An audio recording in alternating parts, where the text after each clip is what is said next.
effect.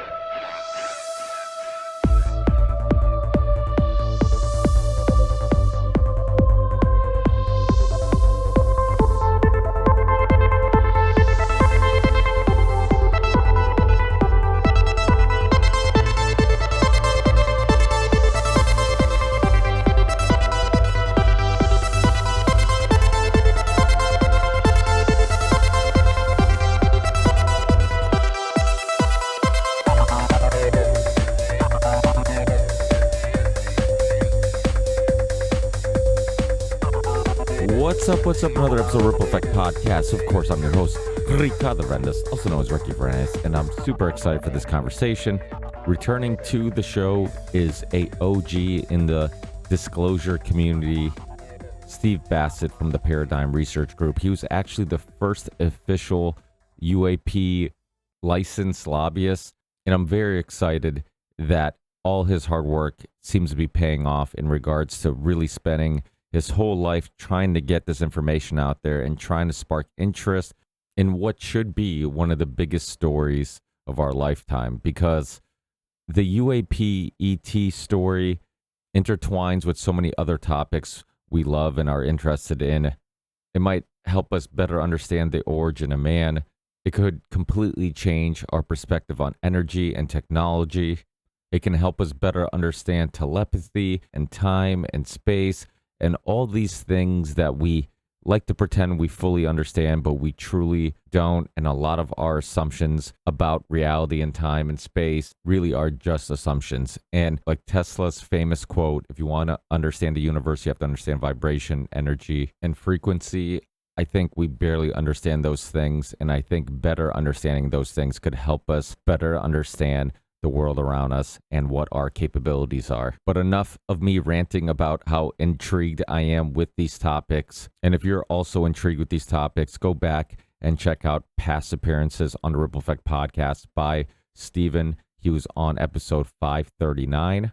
And then way back in the day, he was on episode, I believe, 330. So you can go back and listen to those great past conversations. But since then, we've made a lot of ground, obviously, with the Age of Disclosure documentary getting a lot of attention. That documentary, which I highly recommend everybody checking out, was a huge part of what we discussed today. But before we get into this amazing conversation, let me remind you, this is a Value for Value show. If you get any value out of the discussions and guests I bring to you, please consider giving some value back. It doesn't have to be financial, like I always remind you guys. Shows like mine and conversations like these typically are suppressed. So helping spread the word, sharing, reviewing, leaving comments, anything you can do to help those algorithms favor the show will be much appreciated. But of course, if you're in the holiday spirit and you happen to be in a good financial situation, please consider donating to the show via Venmo or PayPal, or supporting us monthly on Patreon, or checking out the badass merch we have on the Ripple Effect Podcast merch.com. We have tons of cool logos, one inspired by some of the conversations and topics we talk about today. So go in the show description or go to the Ripple Effect Podcast merch.com to go directly to the merch store and check out all the cool new logos and designs while supporting a show that you love or at least like, and also supporting a small business, because a family-owned business called Big Frog Merch runs my store. Some of you guys might know the owner because his name is Ryan Graham, and he also runs the Independent Review podcast. He's a fan of the show, and he has done an amazing job getting me high quality stuff for my listeners at super reasonable prices. And you get the stuff quickly, and I can't thank Ryan enough for helping run that store. I am always super happy about getting new merch and seeing the amazing detail and all the new logos and print. So thank you, Big Frog Merch, and also thank you to all the listeners who have purchased hoodies, t-shirts, or anything on the website. It's truly appreciated. That's it, guys. Enjoy this amazing conversation. I have many new ones right around the corner. Also, before I forget, check out the Theory 6 music project. You can find all that stuff in the show description or on my website, therippleeffectpodcast.com. If you like any of the music you hear on the podcast, check out Theory 6. You can find those links in the show description, or just search Theory 6, The Ripple Effect, anywhere you stream or download music. That's it. Enjoy the conversation. I'll talk to you in the next one. Peace.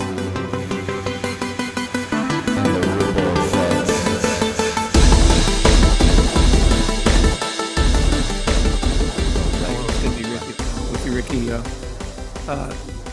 forgive my voice, but I've been doing 2 or 3 shows a day since the age of disclosure um, aired, or launched, premiered. Um, I got into this field 30 years ago, 30 years ago next January, specifically because it's what I wanted to do. Everything else I was doing, I wasn't really interested in, never really was. And this came to me over a period of about a year. John Mack's book, Abduction, sealed it for me. And so I volunteered, joined up there, spent 4 months, and then I came down to DC to engage the politics, which is really the right place for me. So I'm now 30 years as a political activist, disclosure advocate, who just happened to be the first person to register as a lobbyist, but that's not that big a deal. But being first is what got attention to me, and that's fine. But you couldn't lobby the Congress back in 1990s. No way. It's not even easy now, but I put that flag down. I'm still registered after 30 years.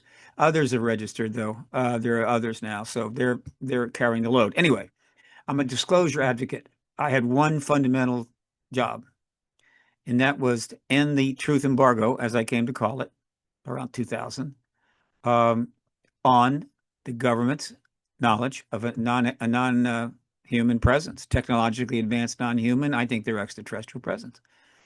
Uh, that alone is big, but also they've got vehicles, they've got bodies since Roswell and so forth. So, and they've kept that from the American people and spent a fortune to do that, and that completely changed the second half of the 20th century. It could have been a lot different. And that embargo, somewhat justified for many decades under the national security issues, simply went on too long, went past its shelf life, and became ludicrous, a joke, crazy, in which the evidence was mounting up by citizen researchers, lots of them, massive amounts of evidence confirming it, ET flying around wherever the hell they wanted. And so the trust in government started to be affected because people are saying, well, I don't understand. You keep saying there's nothing here, but I see this, I see that. So that became a problem. It helped to undermine trust in government. So it should have been ended a couple decades ago after the Soviet Union collapsed. So now we're almost 20 over 20 years on, and finally, 80 years after Roswell, I think we're very close to finally getting the confirmation that allows us to move forward. The fact that millions of people, actually hundreds of millions of people in the world, know that we have a visitor from elsewhere, that doesn't really allow us to go forward. It just kind of heats up the pot. But we must get confirmation from the head of state. At this point, it looks to be our president, and that's been my role. Once we get that, accomplished what I set out to do, along with everyone else. Then I have to decide what role I can play in a post-disclosure world. I think it could be okay, though. A lot of fun. So the podcast will continue. I assure they'll get even more viewers and subscribers, and we'll have a good old time. So that's what I do. Yeah, Dan Farah, I think that's how you pronounce his name Farah. Yeah, Farah, who did the Age of Disclosure or the Age of Disclosure film, and then was also on the Joe Rogan podcast recently. They talked about that, and Rogan's very smart, and I think that he's planting the seed and putting it out in the universe, the idea that Trump should come out and have a press conference and admit that, we're not alone and whatnot. And I think if there's ever a president who is really adamant about doing something that will go in the history books, and obviously has an ego big enough where it could motivate him to take such risks in doing this, to kind of put himself in the history books. Do you think that's a possibility? And if he did, what do you think would happen? Because in regards to like the world, because I feel like there's so many things that could be positive, and there's a lot of, I guess, things that you could foresee from the negative perspective, right? People who can't handle the fact that maybe their whole worldview just shattered. Well, Joe, in fact, did go there with Farah, which is a huge promotion for the movie. I mean, this movie is getting an enormous amount of attention. People who don't like this issue are knocking it and so forth, but that's always going to be the case. But wow, 2 hours on Farah, and then he had done prior to the premiere a very coveted interview, first 10-minute interview with Bill Maher, and that's going to be seen by millions of people. So Dan Farrow is doing about everything you could possibly do to get a doc like this up in the stratosphere where we've never really gone. And right away, he's broken one barrier in the sense that he set it up so that he could be nominated for an Academy Award. No other doc in this subject has ever been in that position. So that's all going very, very well. Now, as far as putting Trump into the picture, he's got to catch up with me because I've been saying that now for almost 7, 8, 9 months on I don't know how many shows, just not any shows as big as Joe. So I get it, right? So he's seeing what I'm seeing, and that the stage is now set for the president to do this. The people that are upset with the movie because it doesn't give him something new, which is kind of a little arrogant, because what about all the millions of people that it would not be new for? I mean, did they think the movie was just made for you, right? But this film is part of a process that's not about getting everything out to you. It's not about getting all those the ET stuff and the crash vehicles and all the stuff in the legacy programs out. I mean, not now. That's not what it's about. So you're not going to get that in the hearings. You're going to get an appropriate, responsible response under the law, within the security clearances, within the non-disclosure agreements. And that pisses people off. But again, they don't understand what's going on. Why don't you just break your security clearance and just tell us, where are the bodies? Where's the craft? It'll all be good. No, that's not what this is about. It has always been about, going all the way back to 2017, and the efforts underway by a lot of people to set the stage for the president to come out and confirm it. That's disclosure, capital D. That's another term I came up with around 2021. In other words, this has got to be done responsibly. It always had to be done responsibly. You need to have things in place before an announcement like that is made. It's like a president coming forward and saying, we're declaring war on some such country, and the Air Force is completely shut down, and we haven't enlisted anybody in decades. No, you have to prepare for something this magnitude. We needed hearings. We needed members of Congress to actually step out on this and express that they actually confirmed, that they feel confirmed that it's true. We needed legislation. We needed witnesses coming forward. We need even more media, lots of media. And of course, we needed an opportunity for the president to watch all this take place, to see it happening. All of that is pretty much there. And the legislation, I forgot that. The only thing that's really missing to build the scaffolding on which the president can come forward and talk, and that is the completion of the UAP Disclosure Act. Half of it's done. We need to get the other half. And it's going to be resubmitted again early next year, I imagine. And then we're done. But actually, we really don't need it. Because if the president were to confirm the ET presence, that bill would pass pretty quickly. And so all of this was to get to that. It is after the confirmation by the head of state that we start getting all those things that everybody wants now. Why isn't it in the movie? Why didn't Grush tell us in the hearing? No, it's after the confirmation event. And if the president makes that announcement, those who he may have doubts that, I don't know if I can believe this, other heads of state are going to be right behind him. And I don't know, most of them, certainly most of the major nations are going to be right behind him, and they're going to back him up and confirm it. They're not going to sit back there and play dumb. They know about it too. And once our president, for instance, discloses, the citizens of those countries are going to triple their efforts to get them to come through. They're not going to wait. And so at that point, people will say, okay, and we're in the post-disclosure world. The president will probably get a Nobel Prize, Peace Prize. It's a lock as far as I'm concerned.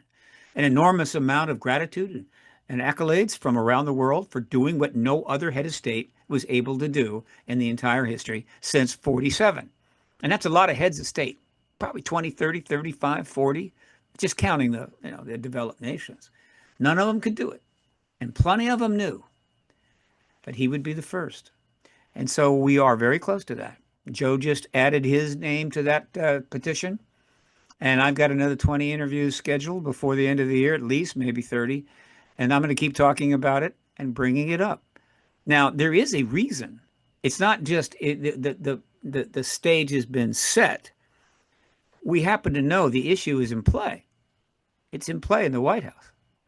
One of the interesting things we heard from in the film, was to two individuals that stated that they knew that George W. Bush, in fact, was approached on this issue in the White House, and they were thinking about whether he should disclose or not disclose. And that just shows you that the presidents know. They've always known, at least the basics. Yeah, it's true. But what they choose to do is another matter. So that was in 2001. Now it's interesting that had they decided they might want to go forward, 911 would have shelved that, and off we go in another direction. Okay, but again, the presidents have known. George H.W. Bush did. W. Bush did. I knew Clinton did. And actually he was hoping to maybe make some progress there, but it didn't happen. So the president knows. However, what are they going to do? Well, very quickly, this is why I know that this issue is in play. As I've stated many times, just before the inauguration, his son on his podcast, Triggered, had Elizondo and Coulthard on to talk about the issue for 2 hours. 5 days before his father's inaugurated? That's not an accident. 6 months into his administration, his vice president comes on the Ruthless podcast and says he's obsessed with UFOs and other stuff. Is that an accident? No, intentional. Only a few days after that, the director of national intelligence, Tulsi Gabbard, rather, she goes on another podcast. I think it was Pod Force One, and states that they're looking at it and it's important and validates it. That's not an accident. That stuff only comes up in an interview like that unless the guest wants it to come up. All right, it's not like they just go in. Hey, what do you got? Let's talk about ETs. I don't think so. And so then, not maybe a week after Tulsi goes on, Anna Polina Luna turns up on Rogan for 2 hours, talking frequently about this issue and her involvement in it. Chairman of the task force, chairman of one of the hearings, talking about she talked to this witness, as that doc, and so forth, and going on even speculating about where they're from. She's thinking multidimensional. That's no accident. And by the way, she's on the show that pretty much got her boss elected. So you're not going to go on that show and spitball this. And so there it is again. And then just about a week or so ago, Vance goes back on another podcast, and this was Pod Force One, reiterates his interest in the subject, and just happens to mention that his very good friend, Marco Rubio, is also very much into the issue. And that was prior to the launch of the film, probably planned to coincide with it. So let me be clear. There is no way in hell that people this close to the president and the administration goes on shows, including one as popular as Rogan, addresses this issue simply because they have a thing about it, or I just feel like talking about it. It's interesting. No, they are reading the room. The comments to the shows are being read. Well, how did it go? How do people respond to that? And overall, the response has been pretty good.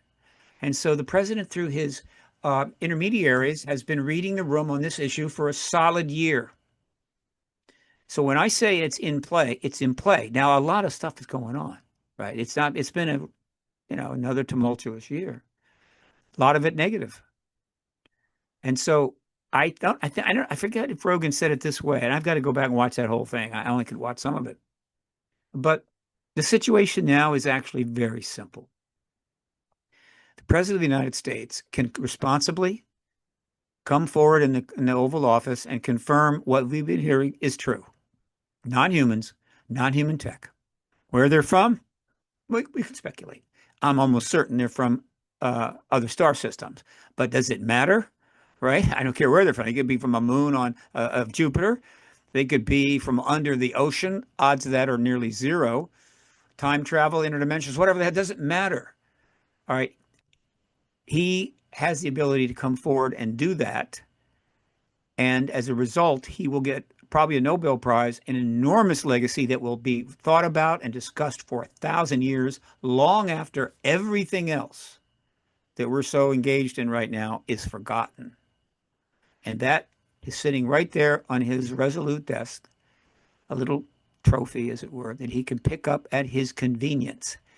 And more people, including me, are going to keep telling him this as things move forward, right? It doesn't, what can I say? It is what it is. People do things that we don't like. People do things that we do like. People do things that are probably damaging. People do things that are extraordinarily productive. And oftentimes it's the same people.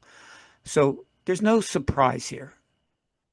He is the president. He can do this. And more importantly, as I've stated count 1,000 times, there are other heads of state that know that the ET presence is here, right? They know that we're not alone. And one of them next week could make the decision. I think it's time. I'm going to do it. Comes forward, gives the big press conference, and our president has to follow second or third. And I assure you, in this situation, there are no prizes for second or third. And so that's how close we are. A simple decision by the president might make it in the middle of the night, put something out in Truth Social. They got a big announcement tomorrow, and 11 a.m. the next day, boom, drops it down. We're in the post-disclosure world. That's how close we are. And this movie certainly helped that a lot. I'm actually surprised. You don't think there's any chance that they could be living underneath the ocean when we've kind of explored so little of it? They have bases underneath the ocean. They have bases underneath mountains. They have bases in places that we can't get to. But that and obviously, since they do have bases underneath the seabed, they are frequently seen moving through the water, except they move very fast. All right. They've been filmed going into a mountain. Just fly right into it. They can do this. They're very talented. All right. And so that is the much more likely explanation. All the interdimensional time traveling, live in caves, in the middle of the earth stuff it mostly just reflects the fact that a lot of people are just uncomfortable with the idea of extraterrestrials, even though they've watched hundreds of movies with extraterrestrials in them of every shape and size, good, bad, ugly, that works. But the real one still bothers a lot of people, and they just would prefer that, I would prefer multidimensional. And what I say when that brought up to me, I say, are you sure about that? Are you saying you're more comfortable with multidimensional? Or are you saying that, like, well, probably multidimensional because you can't go fast. You can't move from one star to the other based on our physics, like they're using our physics. So I'm going with the multidimensional. And I'm saying, okay, so instead of the idea that, they have to come here, maybe set up a base, operate from there, move craft around, they're actually in another dimension right next to you, and maybe in several dimensions right next to you. And that's more comfortable for you. In other words, you could be lying in your bed, and out of nowhere, an arm just kind of comes through and scratches your nose. Or Thanksgiving dinner just comes out of another dimension, takes the dark meat. That is more comfortable. I don't think so. But, I'm just here to elucidate, to help. I can't prove it one way or the other right now, but I can, it's like people that investment advisors and stock market people who try to give you a sense of where they think the market's going to go. They don't totally know that, of course, but they know more than you, and so their advice could be very helpful. That's me. I'm going to tell you what's most likely, where I think things are going to go, but that doesn't mean I got it 100%. I do not. So, if we pretend that we are living in a post-disclosure world, Trump comes out this weekend, says, Right. Happy Thanksgiving, we're not alone. And I'm not talking about turkey and stuffing. And then after that, like I'm trying to Yeah. zoom out and look at the big picture and think about how it affects industries, how it affects people's worldviews, in a negative and in a positive manner. I think for some people, it might be great. It might make them feel like, wow, like the world is bigger and more complex and more interesting than I could ever imagine. And maybe for other people, they would get the feeling of like, I've Of devoted my course. whole life to this spiritual worldview that now seems to conflict, but maybe doesn't conflict? How does it, intertwine? What's your thoughts on how people are going to handle it? It's simple. There's going to be all the reactions you talked about. It's going to change everything to a certain degree. And it's going to certainly change everybody's worldview to a certain degree. Little, a lot, huge.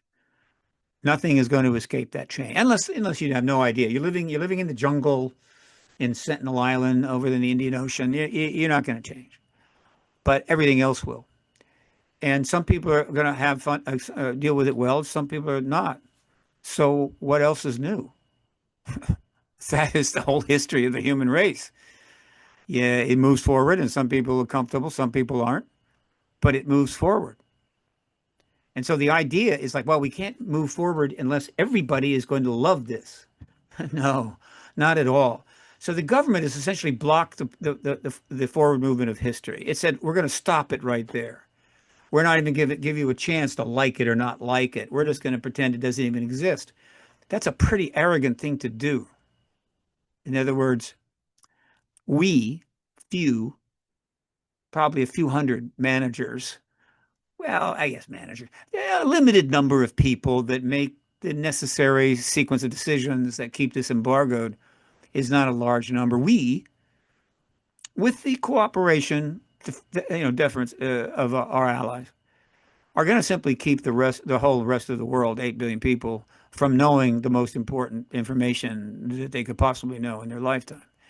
We decide that because, some of you will be uncomfortable, or some industry might lose some money. We don't hire people. I mean, we don't elect people to go into government or hire them into services in order to make sure that certain people make money and others do not. So it's not even a debatable matter as far as I'm concerned.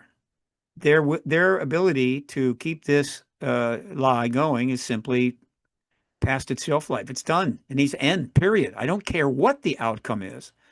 Now, we know a lot about what the outcome might be. We know a lot about the ETs. And overall, I think the majority of researchers lean towards it's going to be okay. Does that mean they're going to have some downside? Yeah. So, I mean, under that thinking, we'd have no cell phones. There would be no AI, probably even no computer, no internet. Because if you think those massive changes didn't come with some downfalls rather, what am I looking for? Some downsides. Well, of course they did. And so I have heard all the excuses for maintaining this truth embargo for 30 years, every conceivable one. The ones from the debunkers are usually the worst of all, right? And I get it, but I'm sorry. And more people are thinking this way. None of these hold up. And to the degree that some of them may apply, it's not sufficient. It ends. It must end. The truth embargo must end. Absolutely. Now, we can talk about the negatives and the positives post-disclosure. I'm happy to do that. And that's another matter. But am I uncomfortable at all with the idea of a confirmation of ET presence? Absolutely not. Does that mean I'm going to be comfortable with everything that we might learn beyond what we kind of know already? I can imagine some things I might be uncomfortable with. All right. So what? There's plenty of things I'm already comfortable with that I think I know are going to happen. So this is just common sense, basic fundamental thinking, without all the bullshit piled on by government, particularly with their issues. All right. And in that sense, it's pretty straightforward. So the sooner we get to the post-disclosure world, the better. And a hell of a good argument can be made for that. I'd love to go on Joe Rogan and make that argument, but I got a couple of colleagues that are a little more prestigious than me that could do it pretty well as well. The people need, and the more information the people can get about disclosure, what it means, capital D, and the post-disclosure world, the better. All of this is going to help them feel more comfortable as it happens. And so this, to me, should be the number one subject, which is why the movie Age of Disclosure was like, hello, thumbs up. somebody, Dan Farah, who had the experience, high level Hollywood person, agents, managers, all the bells and whistles, able to put together, with the help of Elizondo, 34. It's actually more than 34 in that movie, but 34 plus very high level, substantial people to speak to this issue directly, all positive, all, I say positive, all confirming. Now, they didn't drag out a bunch of evidence because it's not time for that.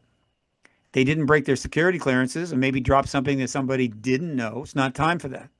They said what they say under their clearances. And there were others who were civilians who could say whatever the hell they want. But a whole range of significant aspects of this field came up in that movie that we can work with and the media can work with. Not to mention that he's basically put 34 witnesses in there. I mean, 34 people in there that are all potential interviews on media. Right. And by the way, the media is really rocking and it's going to continue. The articles are pouring in faster than I can log them in. I've got about 100 articles I need to log in because they're just pouring out on this issue. The only thing that's getting more attention is 3i Atlas, but that's going to fade real soon as that baby sails into the deep space where it will travel for the next billion years, I imagine. So that was fantastic. So this movie is a milestone. I think it's just what we needed to wrap it up. Okay. And so again, I'm operating on the assumption the President of the United States could do it tomorrow or the day after or the day after that. That's where we are now. And I could never say that before this. Never. I've been optimistic, maybe over optimistic. I don't pick days, of the week or month but I do give a sense of when things are favorable and not favorable. But right now I can say it could happen tomorrow. Now, do you think that there's a possibility that they do keep it secret for longer because of maybe national security reasons? Like, what was the main reason to why they would keep these secrets from the public for so long and go to such lengths to do so? Is it the like some of the things we talked about already in regards to just they think the common human being can't handle the idea of all these other possibilities? Was it the fact that they wanted to have a monopoly on some reverse engineered technology?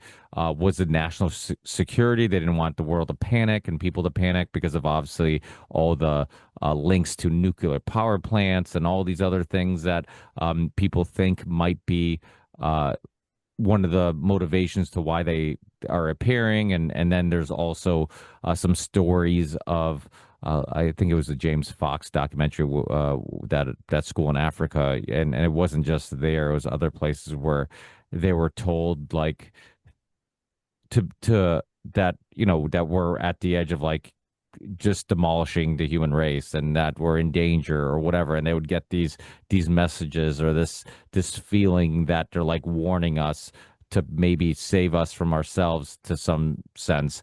What's your thoughts? Yeah. Well, you're asking what is the primary reason that the truth embargo has been maintained for 80 years, and it's 95% national security and 5% a couple of other things. It's all national security because of just look when it was born. If we got that magenta vehicle, if there was a magenta crash, we got that vehicle maybe a little bit before Roswell, then it. But if we got it, it was tightly held. Nobody knew. And it would have been around that time. So it starts with Roswell. And so Roswell happens in 47, July, about a little under 2 years after the bombs were dropped on Hiroshima. The first time that nuclear weapons were used to kill human beings. Lots of them. And craft started being seen. Not that has been craft, prior to Hiroshima and Nagasaki, but I think there was a lot of craft out there during the war. They were in the form of orbs, what we call orbs, balls of fire, Foo Fighters. They were following planes around in all the theaters and reported, but there was a war going on, so it didn't get a lot of big press. But it certainly the government was already getting a clue because they didn't know what they were. They didn't harm anything, and they couldn't shoot them down. but they knew something was going on. They're trailing planes all over the world. So right away, they're kind of tipped off, but they got a war to fight. The war's over. They're just kind of getting it together. And suddenly you got a crash at Roswell. And then, but at 47, by the time that happens, the Cold War is starting to define itself. And they sort of knew where things were going to go. Another year or two, and they definitely knew. China was not going to be turning into a democratic republic. Too, they knew it had they had the atomic bomb secrets and what we knew about the hydrogen bomb tech. They were certainly going to build them. They knew they had they had their own paperclip program. They had their own German missile scientists that were going to be using. So they knew where things were going to go. We were going to have a nuclear arms race. There wasn't going to be a detente. And eventually probably China would have them. And so from that point forward, everybody in the government, in military defense and national security, that were dealing with a situation that was very clear. We are going to be under the threat of nuclear war with one or more countries for the indefinite future. We have a crashed non-human vehicle. We are going to study that tech in every way we can to see how it works. And we're going to militarize any aspect of we can to help protect the country. And we are going to assume if any other crashes have taken place, particularly in the countries mentioned, that they're going to do exactly the same thing. This would have been pretty clear to them by the end of 47. Okay? And so from that point on, that was the rationale. Now, it could have changed. Things might have gotten better, but they didn't. They got consistently worse every single year from 47 on, right on through to today, basically. But in other words, the Cold War got worse, the nuclear arms got greater, the threats got worse, more countries got nukes. And so the rationale to change course and say maybe it's time to get this information out absolutely wasn't going to happen. So it was national security. If they learn from any living ETs of telepathy and the fact that humans could receive and send what's the word I'm looking for? Their minds could be read, and they could hear what an ET or learn what an ET is saying telepathically. They immediately launched into programs to study that because they wanted to weaponize that. And I think along the way, they started to find out about remote viewing. And so what is now called psionics, they were studying decades ago, just like they were studying the craft. That was all in secret. And that was all a potential threat. What if, the Soviet Union's got living ETs. They're learning about telepathy. They're going to figure it out. Next thing you know, you got a whole bunch of telepathic Soviet spies. Paranoia, fear, mutual assured destruction, all of that drove this and many other policies, as well as proxy wars, from 47 on, deep into the 20th century. Only after the Cold War ended in 89, 90, 91 did the door open, possibly, for the first time. And that door ended up being the door to President Clinton's White House. And that's a whole nother effort that went on for a couple of years, but it didn't work. But it was an attempt. Right? Because unfortunately, the Cold War was going to start up again. Those that are committed to war now, war tomorrow, war forever, are pretty much going to be calling the shots. And so the truth embargo has now lasted another 30 years plus since the end of the Cold War, but still on the basis of national security. It's that simple. National security. Now, they put out, or at least through intermediaries or whatever, they were constantly pumping out and or supporting all of the ideas that would push people out of the issue, get them to stay away from it. You can't handle the truth. Religion's going to collapse. The economy's going to collapse. Whatever would push people away. They put that out, drenched us in it. Pretty much all. It was not real. It was bogus. That wasn't some assessment they got by running a 10-year study. They just said what they had to say to keep the public out of it. but it wasn't going to work. The public was, there's too much. The ETs were not going to allow that. That's their problem. Because the ETs could come and go as they please, there was no way that they could ultimately get away with that. Now, there are things the governments do where they don't have that problem. And so they just keep you out and you don't even know until something really bad happens. So the ET issue is not the only thing governments have been playing with and classifying, probably excessively. It's the one where we have the absolute greatest ability to counteract it, because the ETs will not cooperate with the truth embargo, to say the least. That's what makes it unique. It's what makes this activist movement unique. National security. The rest is simply fluff. Yeah, even topics like telepathy, similar to UAPs and UFOs and ETs and all those type of topics, have been fringe topics for a long time, and now they're becoming mainstream. I Right. had David Icke on roughly, I think, a week or so, or a couple episodes apart from Dr. Hennessy Powell, Diane Hennessy Powell from the telepathy tapes, which obviously got a lot of attention because Rogan was talking a lot about them, and she talks about her research into uh, telepathy and these nonverbal autistic kids that can communicate with their parents and all this stuff. And David Icke has been kind of having similar discussions about, the what is reality, the nature of reality, all these other things. Dr. Rupert Sheldrake, who's been on my show years ago in 2014, I believe, has been talking about this idea of like consciousness and us all being connected in one way or another and being able to communicate or share ideas or experiences, memories, um, all these type of things, just using telepathy or some type of shared consciousness. And these were all topics that were kind of taboo. And I remember having Dr. Hennessy Powell on and thinking to myself, I'm like, Rogan's talking about it. Her podcast that she's a part of, the Telepathy Tapes, is one of the top podcasts in the country. I'm like, people are changing and we're transitioning in the right direction where people are getting out of their little bubble and they're getting out of this materialistic idea of the world where it's all about just consuming things and just buying things and just living in this material world, and like zooming out and really rethinking what we thought we knew. And so I think it is, all these things are a sign of people becoming much more open-minded to these topics, and even topics that we've talked about in the past, like angels and demons and all these things. Like, we're starting to reevaluate, like, what do they mean when we read these old scriptures and they're talking about these type of things and whatnot.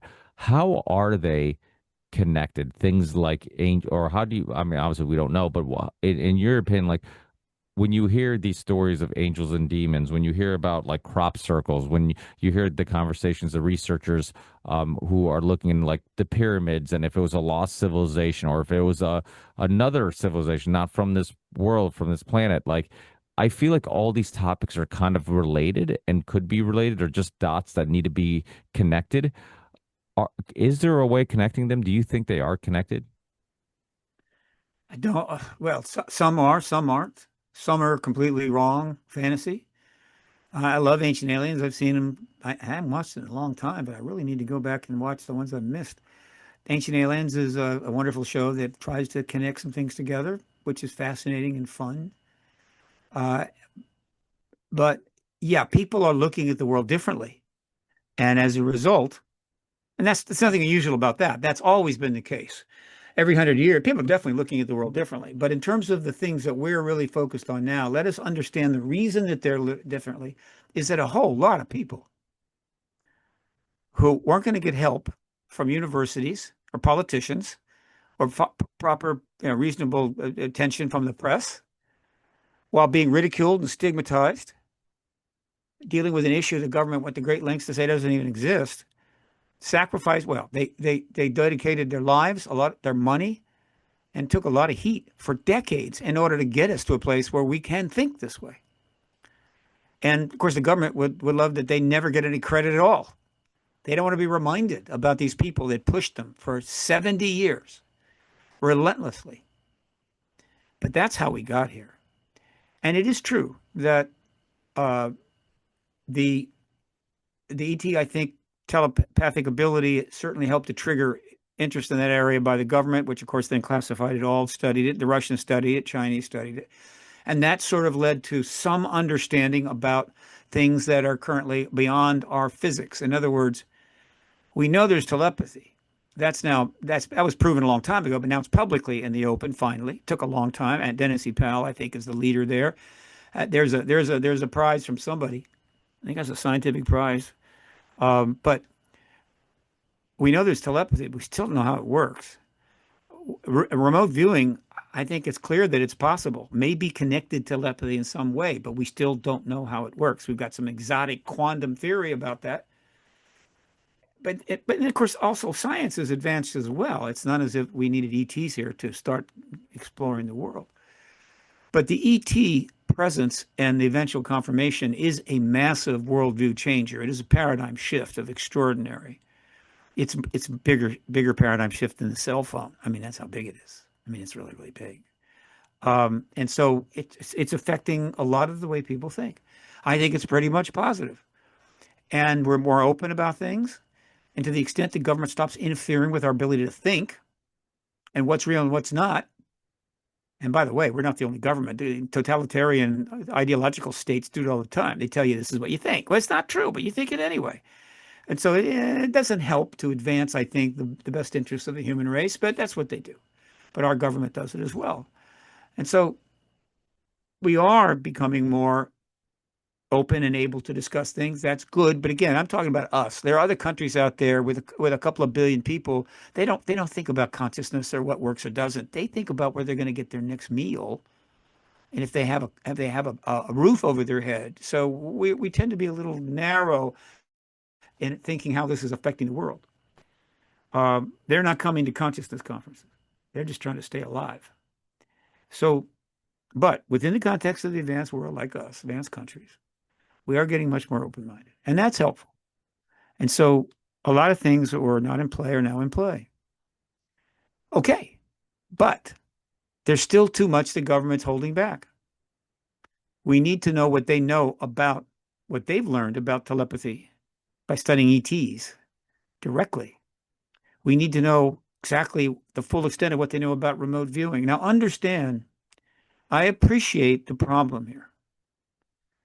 The ETs are fully telepathic, which tends to lead toward a hive mind type of thinking. And oftentimes in sci-fi, they just love to make them a hive mind. It's kind of cool, right? But to be a hive mind, you need to be telepathic.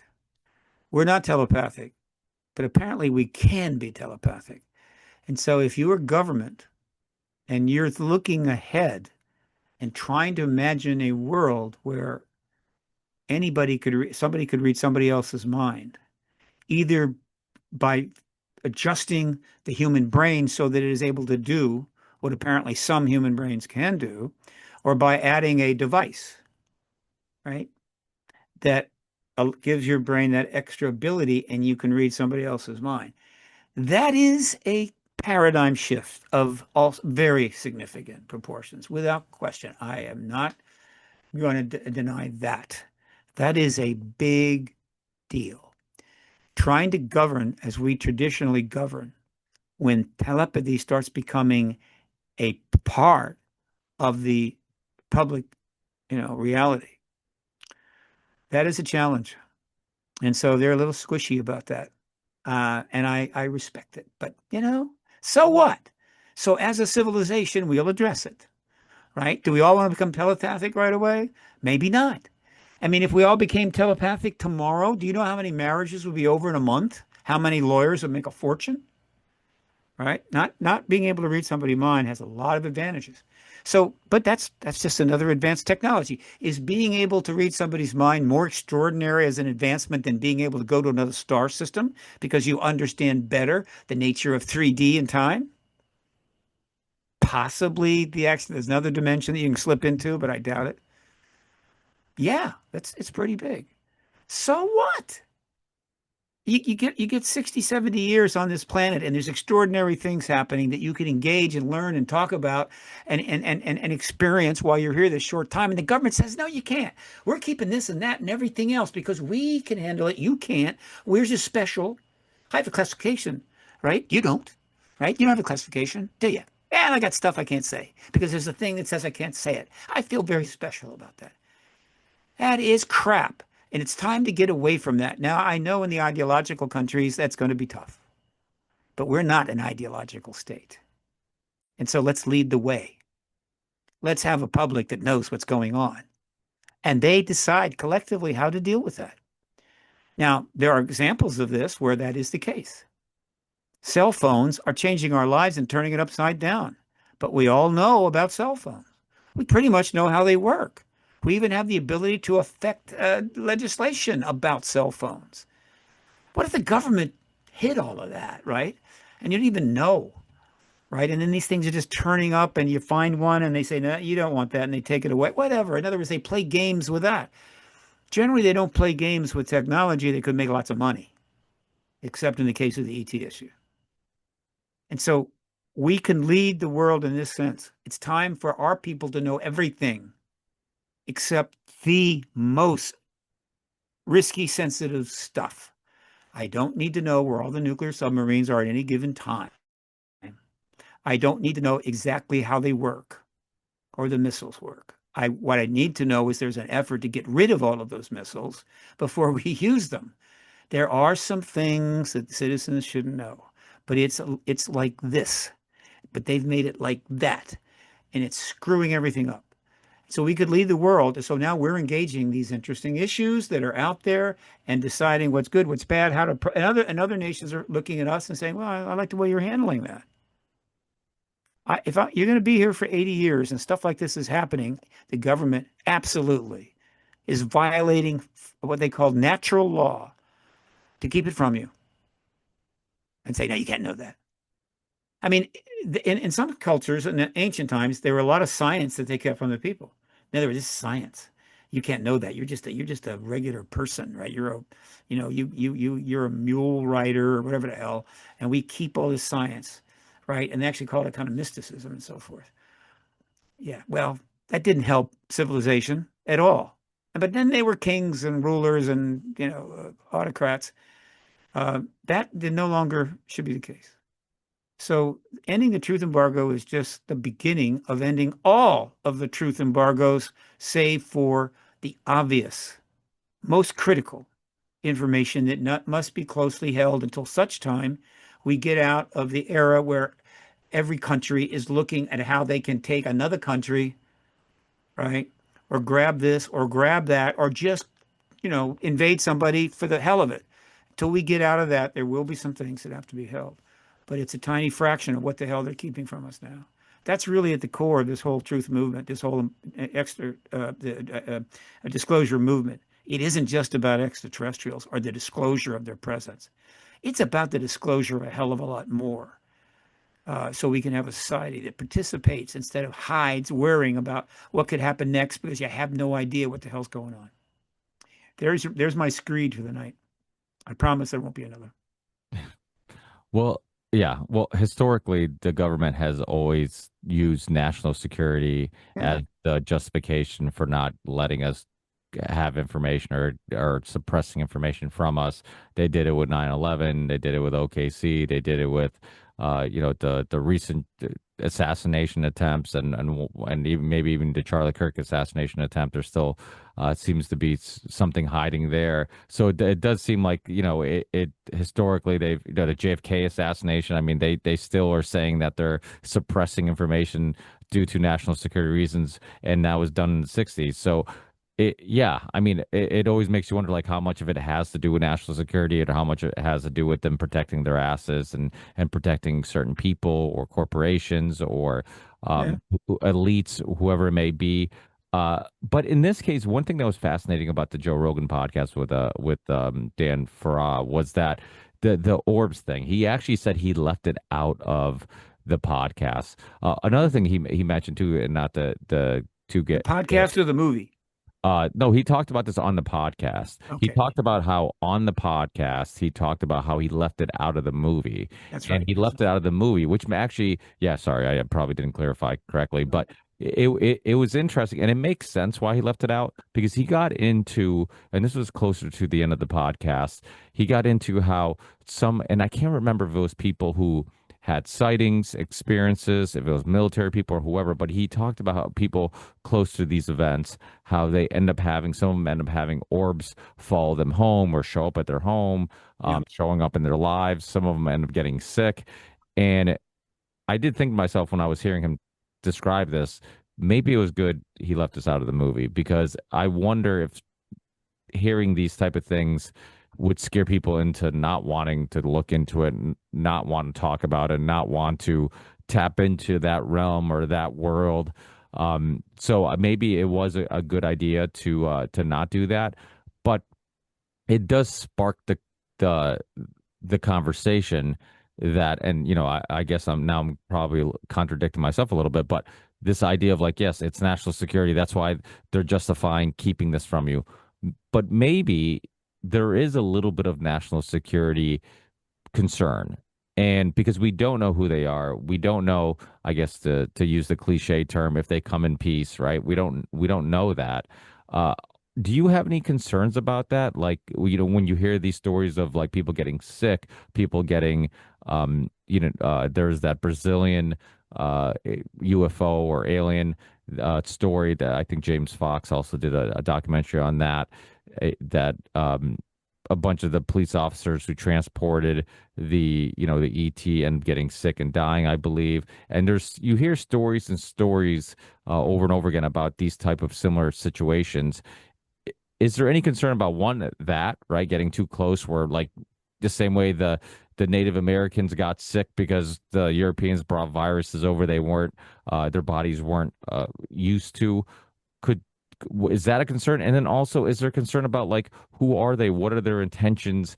And we we get to a point where like they're justifying protecting us from ourselves by having some blowing up our nuclear power plants, something like that. I mean, is there a scary end to the story and the post disclosure world? Um, well, to most of those questions, no, no, no, no, and no. Um, and by the way, you were conflating national security with something else when you first started. In other words, the reason why some things are not in the, well, first of all, to cover the entire issue, and all that we know, that's a 100-hour movie. All right. So, but some things that might have been in there were not in there. This wasn't national security. This is more fundamental. As I said earlier, the reason all this is happening, whether it by design or logically happening, is to get the disclosure, not to get everything out to the American people or the world's people. I mean, people are going to learn something, sure, in the process, but what is happening and the way it is happening is to serve getting disclosure. Because without disclosure, we're going to still be speculating and not quite aware, and the debunkers are going to have their day, and we'll just go around in circles until we die. And so keeping the orbs out was because having that in there as well was not particularly going to be helpful in the impact of the movie moving towards disclosure, just like it was kept out of the hearings. Witnesses that wanted to come in and talk about orbs and a lot of other things similar to that were not going to get in front of a committee, not because of national security, but because that kind of testimony was not going to help get to get the job done to set up for disclosure from the president. And this is, again, I want to say this over and over again until somebody's able to convince me I'm wrong. Nobody's even come close. This isn't about getting it all out. It's about getting enough out properly, legally, responsibly, so that we can set the president up to end the damn truth embargo. Now, it's a little awkward, I admit, particularly because they can't tell you that. They can't come out and say, look, the reason we can't have these witnesses testify right now is because there's this extraterrestrial presence, right? And we're trying to get the president to disclose it. Well, you kind of just disclosed it, right? It's like you just said it's like, so what's it's weird, isn't it? And the reason is this issue is of a magnitude so profound, so important, so significant that we don't open the door unless a president, a head of state turns the key. Most of them turn the key, but certainly starting with one. Astronauts have said there's an ET presence. They didn't turn the key. Politicians have come out and said it. Yeah, didn't turn the key. The odd academic has done it. Didn't turn the key. So some government people around the world have said it pretty much. Didn't turn the key. We have to turn that key and open that door, and only a head of state can do it. And all of this is to get to that, set the head of state up. But you can't say why you're doing it because that kind of gives undercuts the process. You just can't give a press conference and say, look, a bunch of people are going to come in today and tell you some information about their experience with this phenomenon. The reason they're doing that is because there's extraterrestrials here. And what? Well, yeah. And even that wouldn't turn the key, but it's not going to work. And so they're building the scaffolding. Some people know that they're part of that process. Some people don't know, but they're going along with it and they're helping. Some of the witnesses sit down in front of the committees under the oath, may understand why they're there, why they're saying what they are doing, why they are not going to violate their security oaths and so forth, because it's setting the way to get the truth embargo ended. And some may not know that, but they're going to come in. They're going to say what they say. They're not going to break any agreements or non-disclosure agreements because they don't want to go to jail. A couple of people want to throw themselves on the fire. I don't advise them to do that. But whatever, either intentionally or not intentionally, all of this is leading one place, and that's the confirmation from the president. Once that happens, the National Security Act, if it's not been passed, will be passed almost immediately. I'm sorry. The UAP Disclosure Act, right, which might be in the National Security Act. And that act, which is already underway under the first half, there's some things coming forward, going in the archives, nothing that ground shaking. That's what starts bringing the big stuff out in an orderly way.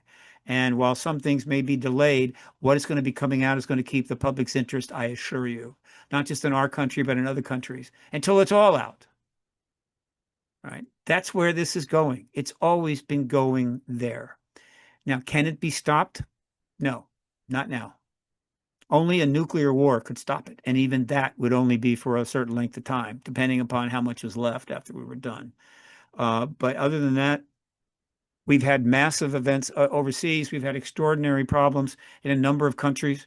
There's genocides going on here, there, whatever. We have political upheaval, and the truth embargo. I mean, the disclosure process is continued to move forward without too much problem. So it's just not stoppable now. I was not to cut you off, but I was curious on the idea. So somebody like myself, I've been doing the show since 2013, way before I started the show. My interests were always a lot of fringe, kind of alternative, historical stuff, fringe, what a lot of people would call fringe topics. You know, in my groups of friends I grew up, I was always the conspiracy theorists, and people would always kind of they would, in a joking fashion, right? They would be like, Ricky, what's your take on this or that? What's the conspiracy theories take on that? You know, and they didn't take a lot of topics seriously, right? And I always, thought to myself, I'm like, listen, if they understood how many elites are involved with child trafficking, if they knew, like they would hear about it, they would kind of laugh about it, right? And then I would think like, wow, one day if this came out and it was undeniable, how it would change people's consciousness on how the world works and who the elites are and whatnot. And then things like that happen. Similar thing like 9/11, right? 9/11 was a huge part of my upbringing because it was one of the topics that in the moment, I'm like, you know what, we're being lied to about what happened. And it was a very passionate topic. People would get upset. People would, same thing with vaccines. It would be all these topics that people would get upset and push back and whatnot. And then I'm like, oh my God, we're at the point where now there's almost disclosure. It's a post-disclosure world with these topics because now people are open to the idea that maybe we've been lied to about some of these topics. And yet it seems like soon after people go back to their everyday lives. And there's I want to believe that this topic, if the president came out and said, "Hey, we are not alone. We've been hiding stuff," and gives some proof, not proof, but some, I guess him saying it would be the proof, the evidence that the government has been covering up their knowledge of UAPs, ETs, interdimensional beings, and whatnot.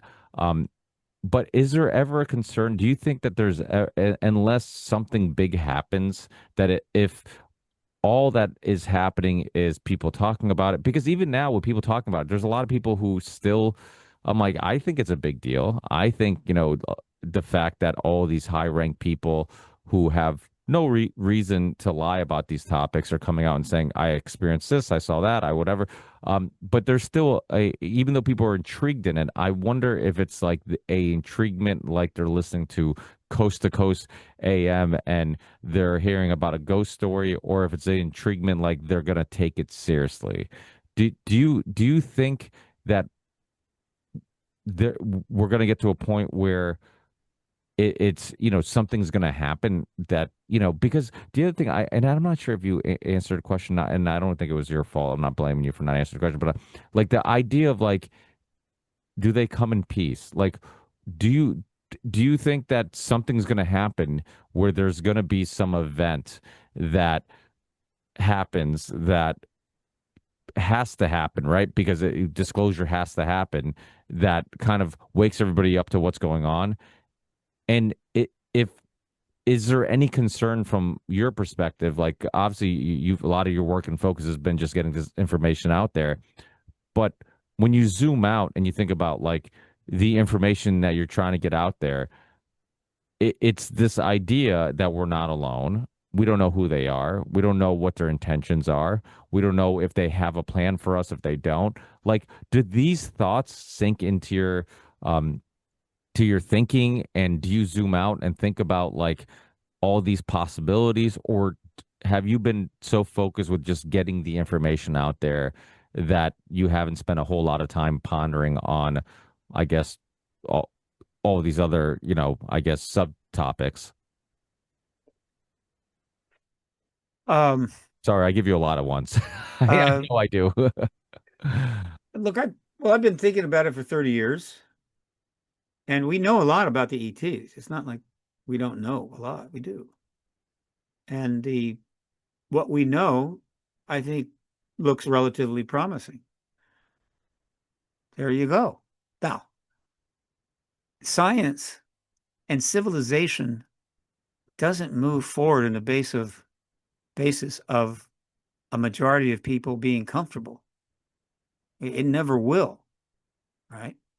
And so, uh, when they invented the car, somebody came up with a car, and they're all sitting around and say, "Yeah, we got to pretty much know how to do it. We can probably build one in about 2 months."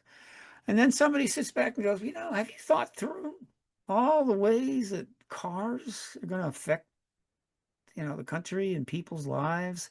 Will it be good? Will it be bad? Aren't a lot of people going to die in car wrecks and stuff? And it's going to, pollute I mean, have you considered all the, no, we can make a car. We made it. And that's the way it's always been. And it's pretty much always going to be that way, though there are circumstances where I think we can put a lot of effort into trying to decide how best to use new technology and new breakthroughs. And the other thing is this, when you talk about the government is hiding things and you put it in the same area as the ET issue. In other words, they maybe didn't release all the files on 911, or they didn't release all the files on JFK, some, but not all. That's basically holding back information.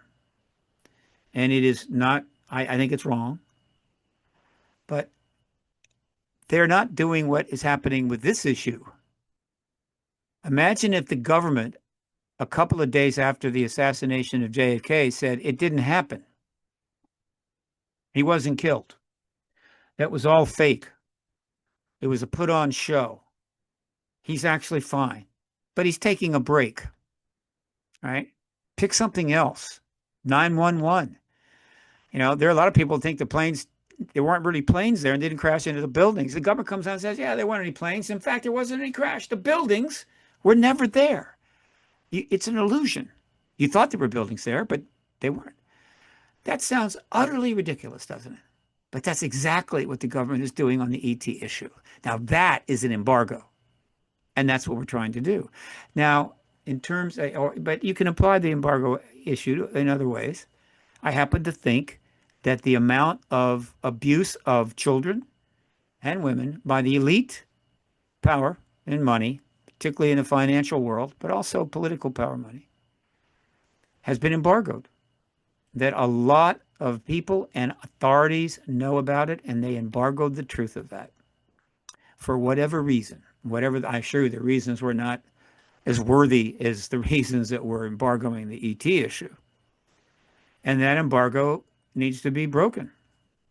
And that's something that's also going on right now. So you might say there's two truth embargoes that are coming down around the same time. So, but even, yeah, and it's kind of, but in the case of the ET issue, it's the most extreme, right? In other words, there's nothing there. You didn't see it, didn't happen. It's an illusion, fantasy. You had too much to drink. And saying that over and over and over again, hundreds of thousands of times, decade after decade, to somehow keep people from just staying away from this issue. But in fact, the issue is constantly there, so they're in it. And they knew that, but they knew that if we can just hang on to this, who knows how long we can keep this embargo going. It was really an impressive thing. The ET presence is unlike anything else the human race is dealing with, and so there was some latitude there. But ultimately, this embargo is the most important, with the most implications. Ending it will have the most implications. And whether it makes it easier to address the other areas where governments are embargoing and lying and critical information from the people that just makes their life easy and the people's life harder. Maybe it'll start a trend. I don't know. But I know this truth has more potential impact, positive impact on human society and the planet itself than anything else. No other truth even comes close. Not even in the ballpark or the parking lot to the ballpark. This is numero uno, which is part of the reason why they did the embargo. It's so powerful, so important. Well, it's a national security matter. I don't know. Would have been nice if they'd embargoed the truth of atomic physics. A couple of guys come in, I forget the names, little Einstein and what's his name, basically say, we're closing in on, smacking that atom open, and you know where that could go. And the government's saying, okay, look, we got to embargo that. It's not happening. There's no science like that. We haven't cracked the atom. Let's just keep that under wraps for as long as possible. Otherwise, somebody might build a bomb. Of course, what they would have done is denied there was any atomic physics research going on and built the bomb in secret. And then suddenly these bombs turn up. No, they let it out. We dealt with it. We saw it evolve. We saw this extraordinary tech evolve. We saw what it turned into. And as a civilization, we had a chance to alter that path, to modify what was going on, avoid a massive nuclear war, spending trillions. We at least had the opportunity to maybe influence it, which you don't have when the government says, we have no idea what you're talking about. And so we're either going to be at the table with respect to our lives and the future of our countries, or we're going to be in the living room with that stupid, card table and those stupid folding chairs with the other kids throwing mashed potatoes at each other. I want to be at the big table. I want to be part of those decisions. I want all of the American people to be, in a sense, at that table. And the disclosure movement is going to make that happen for the biggest issue of all time. And it could happen tomorrow. Well, all these stories, the thing that they all have in common, JFK, 9/11, the Franklin scandal, all these stories, is that there's two things that people would always tell me when I would kind of push back against the mainstream narrative. It's always like, well, somebody would talk. people can't keep secrets for that long. So I think it proves that. It proves that people can keep secrets that long. I think people are now coming to the conclusion, you know, you talked about the nuclear bomb. I mean, the Manhattan Project was obviously kept secrets, and tons of people worked on that. And then, so that's one thing. People can keep secrets. And then the other thing I think that actually I think can work against what we want in regards to disclosure is you can't trust the government. They'll use everything for their own agenda. They'll lie for an agenda. They'll tell you certain truths for agenda and leave other truths out. And a lot of what they do can be, or can be, will be, could be a psyop. And Yeah. Rogan said it himself. He's like, he believed in UFOs until the government started telling him that they also believe in UFOs. Yeah, And well, that's a human fallacy, not a fallacy, foible. I'm getting old, and the words aren't there like they used to be. Human foible. I get it, I understand it, but let me just tell you one of the great, those little stories. It's the boy who cried wolf. A lot of people have forgotten that. So the boy cries wolf. He lies about the situation to get attention or to get something. Government lies are all about getting something. Usually it's to protect somebody in power, whatever, influence, so forth, or maybe even more robust reasons, but whatever. Okay, he lied, and the villagers rushed out. Ah, there's nothing there. Then he did it again. There's nothing there. And then finally, the wolves came, and he yelled out, "Help!" And the villager said, "Screw you. I don't believe a damn thing you say." And what happened next is the wolves ate the sheep, and they ate the shepherd boy, and then he went into town, and they ate the villagers. And so if you allow yourself to get to the point where I'm not going to believe anything you say, I'm not going to really make the effort to determine if maybe you're telling the truth this time, then the wolves are coming for you. The only way you can get out of a situation where trust has been broken, somebody has to tell the truth. There's no other way. And if you don't allow them to tell the truth, then you're not getting out. You're stuck. If somebody has another way, I mean, they have the truth serum, right? So we get the truth serum. We all rush up on the hill and we stick a needle in everybody up on the hill and everybody in the White House, and they come walking out and start talking the truth. That might work, but other than that, there's no other way. You can't bribe them. They'll just take the money, not tell you what you want to know, right? They can't promise. The only way you can trust somebody again or a government is they tell you the truth, and you go, that is the truth. And they tell you another one. You go, yeah, that is the truth. And after about 4 or 5 of those, yeah, you look like you're in the truth business. I'm getting comfortable. I'm starting to believe what you say. We can work together. Right.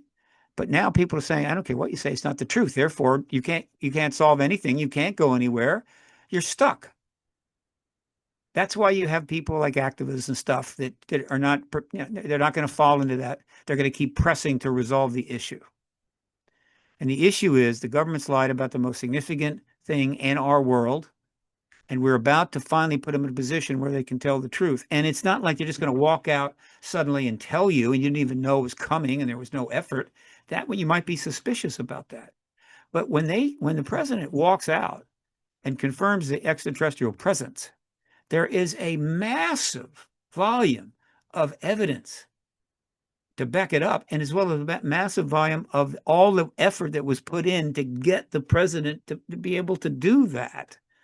And you can't just dismiss all of that and say, well, you can't be telling the truth. It's lazy. It's not productive.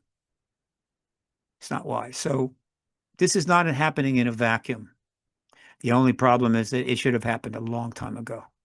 It would have been obviously if Truman had come forward and said that, you think anybody would have not believed him? Of course they would have. If Eisenhower had done it, he knew. They would have believed him right away. And boom, we would have been moving forward, dealing with that. And maybe we might have gone a different path than what we did in the second half of the 20th century, which was a colossal, unbelievable, cosmic, epic screw up. You couldn't have made worse decisions. We couldn't have done more stupid stuff. We took the second half of the 20th century, squandered it, created unbelievable death and pain, even after learning what the wars were like with 1 and 2. A disaster. The fact that some people did well, got rich, who cares? As a civilization, we created massive suffering, massive slaughter, genocide, and everything else. We're taking down the environment. That's what the second half of the 20th century was. And we're starting to now see just how bad it is, which is really helpful. It's nothing like getting up in the morning and watching 2 hours of television and learning how to screw things up.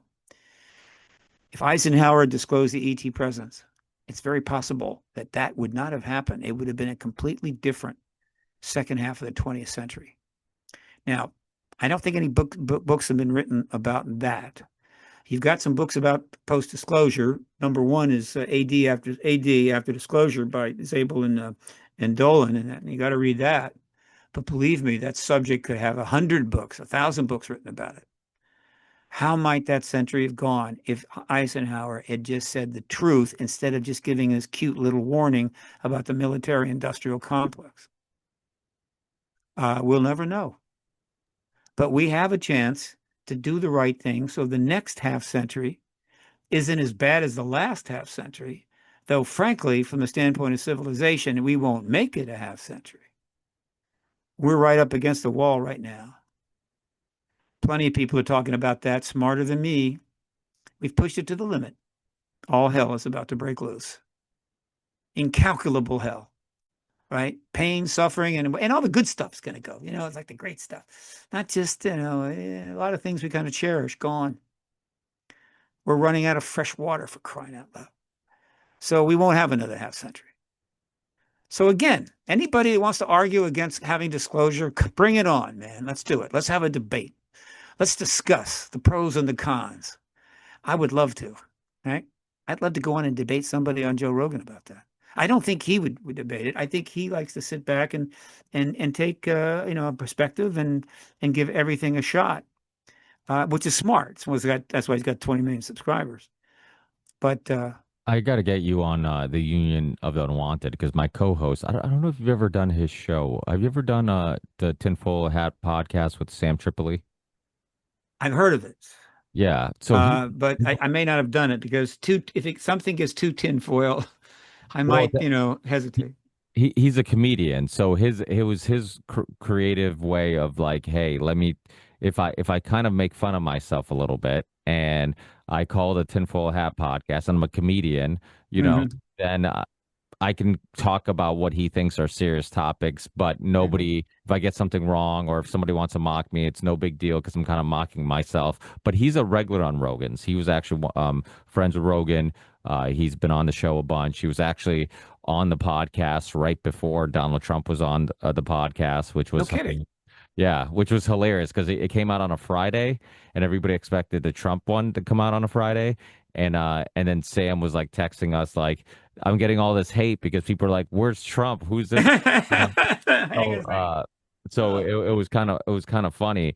yeah, But that's cool. but the thing is like, one thing that people talk about, people have been saying forever, is this idea of like, oh, with all the technology we have today with cell phones or whatever, like, where's all the high def, high res photos and videos of these things? But one thing that people have talked about how some of these these UFOs, UAPs, whatever you want to call them, how they're traveling, right? And like how they're bending time and space, and it would kind of make sense when you think about like why the pictures are grainy, why radars don't pick them up, why, all these things.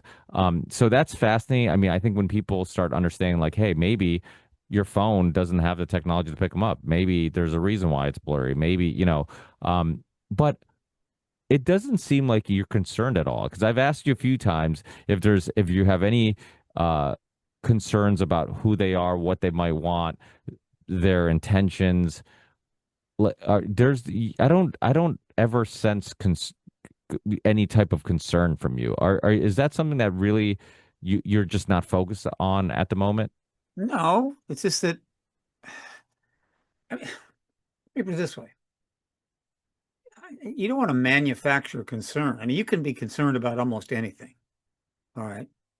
Uh, I mean, when I get on an airplane, am I concerned that it might take off but not land? Yeah. Do I make a big deal out of it? No. I know the situation. I know the parameters. It's pretty straightforward. But even like you based up, said, this is the biggest of deals, right? So like, I know, but we know a lot about ETs. A lot of people don't realize we know a lot about them, and we know what they do. We know what they don't do. They turn our nukes off, but they don't blow them up. They give messages to kids and contactees about the potential destruction that seems to lie ahead, images. They could put false images in their heads, make it think everything is well, so that they're in a good mood when the ETs take over. We know a lot about them, their presence, their power, and their ability. They have the ability to kill us all. There's several ways they can do it without even getting into elaborate physics. Okay. They have the ability to go out and lasso Three Eye Atlas, change its direction, slam that baby into the planet. And if they did that, there wouldn't be enough people left to hold a football game. They don't do that. The things they don't do and haven't done are the number one reason not to get too concerned. I am far more concerned about what humans are going to do. If you want to talk about concern, the list of concerns I have about the way we're conducting our affairs, nation to nation, and also internally is great every day. It'll wear you down. And so, given all the concern I have for the awful human behavior and the behavior of nations, it's hard to work up too much of a lather regarding the ETs and what they're up to. On any given day, well, let me rephrase that. We have met the enemy, and the enemy is us. It's not the ETs. well, And if you wanted to go there, if you wanted to say, look, they're definitely the enemy, and I'm going to really focus on that, you're wasting your time, because if they are the enemy, there is nothing you can do. If you think they're a threat to our existence, fine, but don't get yourself worked up, because if they are, and that's it. You're done. It's like death. You can be concerned all you want about death. It's coming. And there's nothing you can do. So don't waste your time on that at this point. Now, if they started doing awful stuff, then you might go, whoa, and you might step back and go, I think I'm going to move to Alberta or something, kind of get out of the way. But that's not the case. But the government wants us to be concerned. The government wants us to be paranoid and afraid and all confused and concerned and what happened, so that we just don't bother them. All right? Don't bother. It is a breakdown in the social contract that can't stand, has to go on. So I don't give them unnecessarily my concern. I don't waste my time on the what's the word I'm looking for? The distractions that they throw out. Don't need to. Keep focused on the basics and move forward and get this done. And then in the post-disclosure world, we'll learn a lot of things. A lot of them I think we're going to like. Some of them we may not. What else is new? Nobody asked me about, would you like some AI, Steve? No. Nobody asked anybody, really. They just, boom, there it is. And yeah, we got concerns about AI. Yeah, I got some concerns about AI. But I'm old, and so I'm just using it and having fun. But if you're a Gen Z, you should be concerned, unless, of course, as a civilization, we start dealing with these things in an appropriate way, in a reasonable, responsible way. Oh, imagine that. And we could, and we might, but it's hard to be reasonable and responsible about something that is, you're told, doesn't even exist.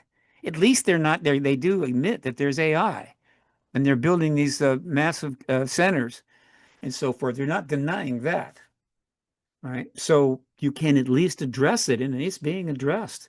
I'm seeing some responsibilities here. I'm seeing some positive things about, we're just not going to just rush down that road and slam into the back of a truck. But the ET issue is totally different. They've denied it. Up until recently, almost anybody that had any clout or any responsibility would deny it. We did have some that could come forward, but now they're coming forward in bunches, and they're important people. So that is good progress. And so once we have disclosure, then the question is, should we be concerned with what we start learning?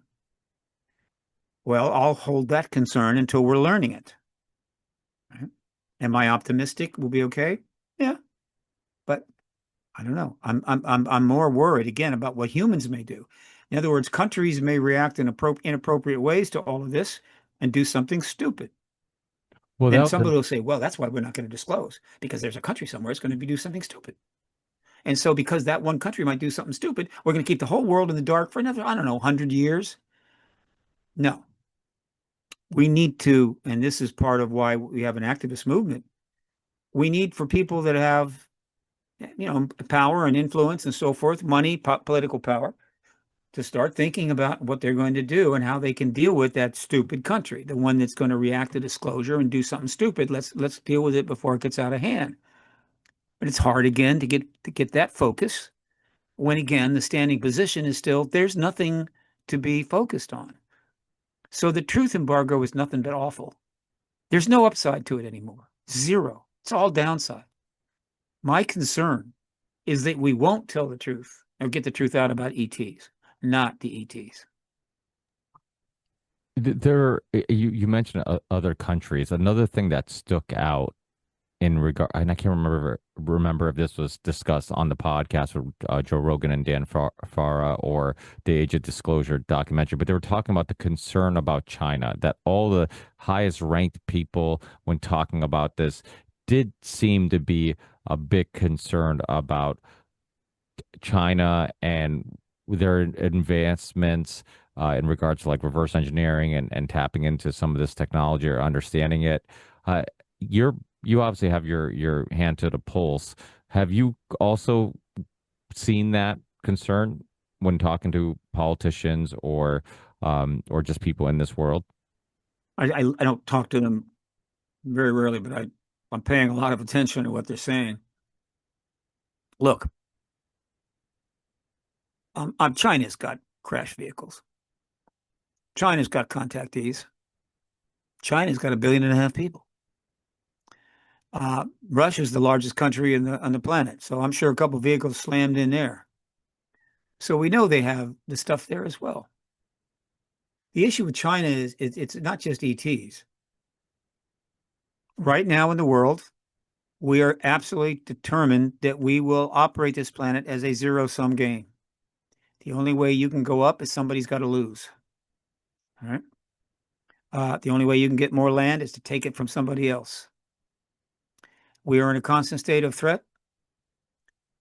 We try to cooperate, but that fundamental need to operate in that constant state of threat, all that money that gets spent on war and defense and everything else fills a lot of pockets. And so it's kind of cool for a lot of people to play the game this way, but it's leading to destruction. We should be in full cooperation. All of the major nations, all of the nations should be in a full cooperation state with virtually no significant standing armies, no nuclear weapons, and figuring out how to use the resources in these nations and that nations in such a way to benefit all. That's not complicated, right?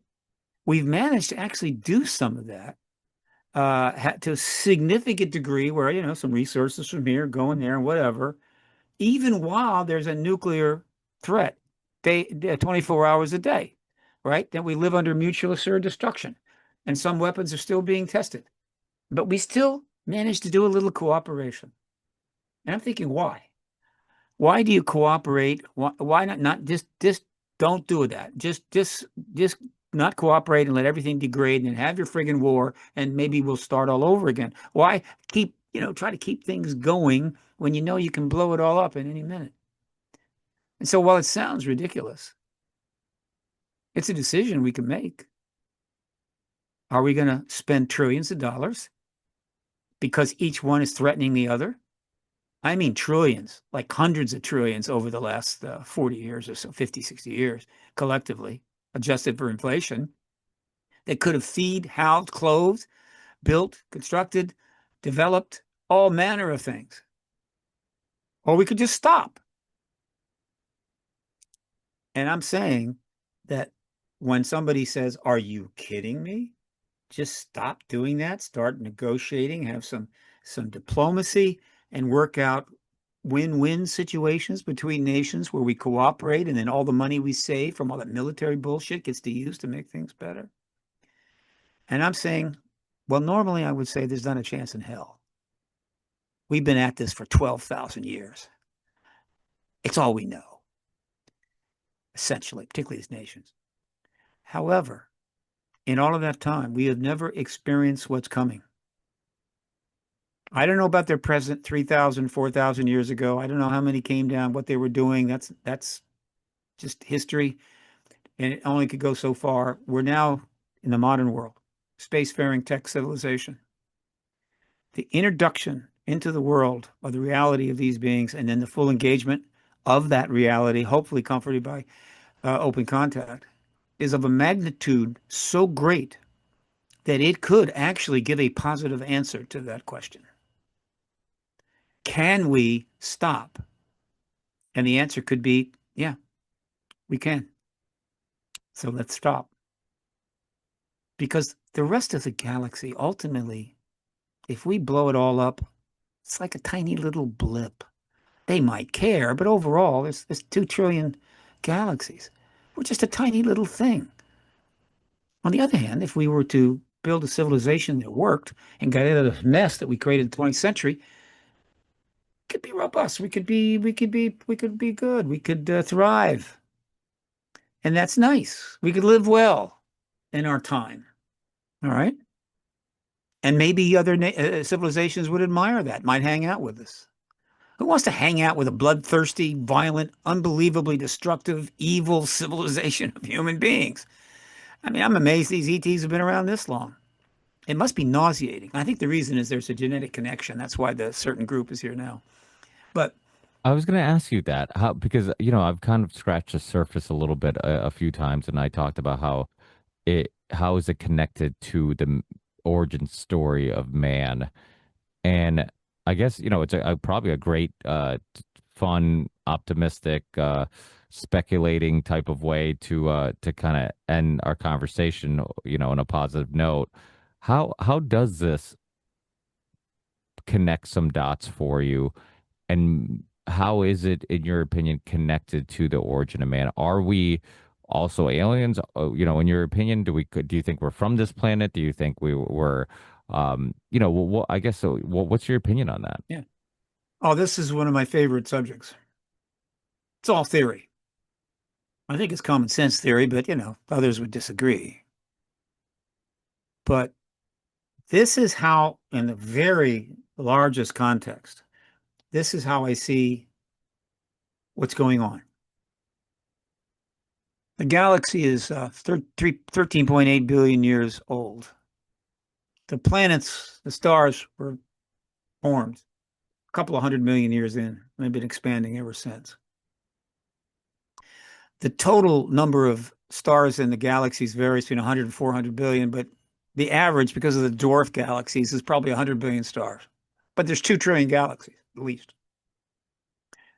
Almost every one of them has a planet, and probably more than. So I give the average about 5. So you multiply 2 trillion galaxies by 100 million stars per galaxy times 5 planets, and you get a number so friggin' large, it's ridiculous. I think it's 10 to the 22nd power. And this has been the case for 13 billion years. So here is what I think we have right now. We have a situation where, for untold millions of years, planets have been developing life. If they had a particularly optimal situation, the life evolved substantially, eventually leading to sentience, which apparently is a standard model. And the sentience led to technology, and the technology led to the ability to leave that planet and go star to star. And how many civilizations developed that and were able to go star to star in the last 13 billion years? I cannot imagine. I bet it's a pretty big number. And when you travel to other stars, what do? You look and study and look around. You're looking to find out what's going on. And the most interesting interesting planets elsewhere you'd want to look into would be life planets like ours. And so they've been checking them out. for billions of years. And when you check out a life planet, what do you think you're going to do? You're going to do research. You're going to take some material from that planet, study some of that, take some of it home. That's been going on for billions of years. All right. So, and it's still going on. So if that is true, then we have what I like to call galaxia. We've made a big thing out of the fact that our Earth is a living entity, which it is, but a kind of unitary living entity, because if you take all of the functions that kind of interact, you've basically got a single thing going on there. We call it Gaia. It's great. It's a great thing. It's got a lot of attention, got its own holidays and stuff. It's big. I love it. It's great. It's true. We need to think that way. We're not yet fully, but we should. I am suggesting that the galaxy is in fact like Gaia. It is galaxia. Now, whether the universe goes to that level, I don't know, because these galaxies are pretty far apart. But let's just stick with the galaxy. It's big enough. So what am I trying to say? I'm trying to say that for billions of years, life on one planet was researched and looked at by another planet's civilization, took some back, took it back, worked with it, little genetics, might have combined it from life from another place. Planet A got some life stuff from planet B and looked at it, decided, and then it gave it to planet C. I'm just saying that life has been shifting around this galaxy for a long time. And life could be in different forms. We're pretty much aware of the genetic form that we have, though that might be more common than you think. In any event, so this stuff is being shared and taken, and not just last month, maybe tens of thousands, a million years ago. So how much of the life substance within the star systems, I mean the solar systems of our galaxy, has actually been taken somewhere else? I have no idea, but I gotta think it's pretty big. What does that mean? It means that, in a sense, the entire galaxy has already got a genetic connection of one type or another. All right. So if you've got grays taking humans and taking, eggs from women and creating a human gray hybrid, that is connecting life to life, right? They're from somewhere else, what have you. Some of those, let's assume those hybrids are taken, well, hybrid children are taken off to another planet and raised there. People, you could literally take living entities. You could take people off this planet 20,000 years ago, 100,000 years ago, and it's not going to turn up on YouTube. You just take them, and you could develop them. They could evolve and develop in another place, completely far away. You could even enhance them. All right, ethical? I don't know. And so, if I'm right, then you have this already massive genetic matrix, in a sense, of life shared and what have you, and it covers the whole galaxy. And so, when you look at what is happening now on our planet, we have this moment coming, and there's a group of ETs that are virtually dominant. The Greys, the Reptoids, the very human-looking Nordics, the Insectoids, right? And what is notable about that?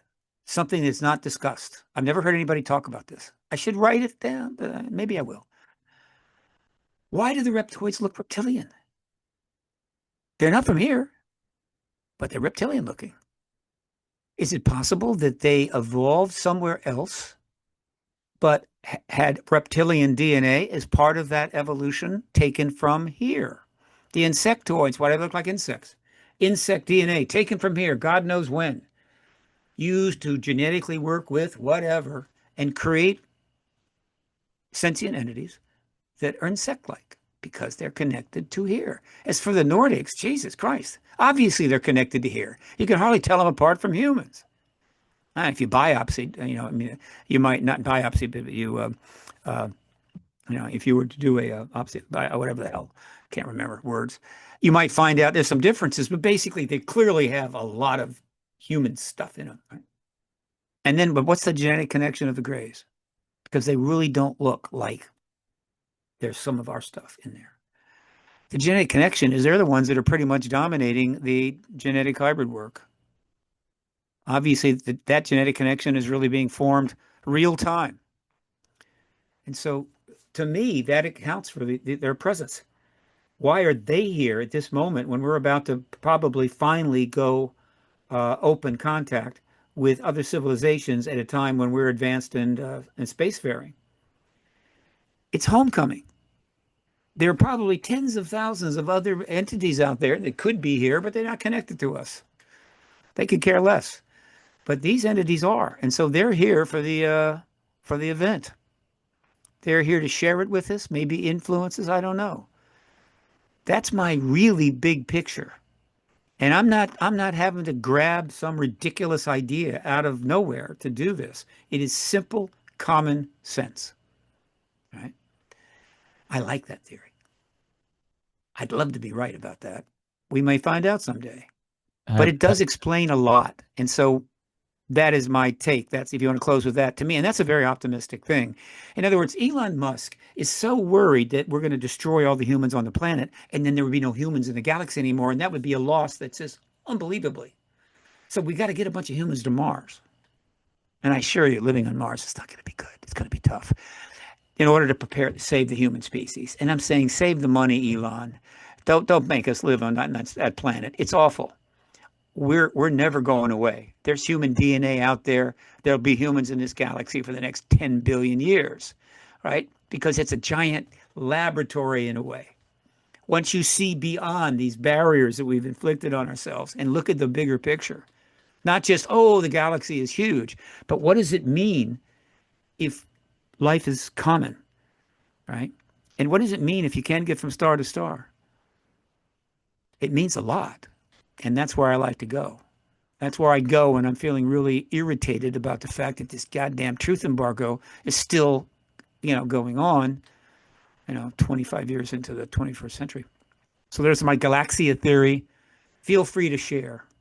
yeah, no, I that actually makes a lot, like you said, it makes a lot of sense because David Icke was laughed at for years and years as the reptilian guy, and people were like, "Well, what are these reptilians?"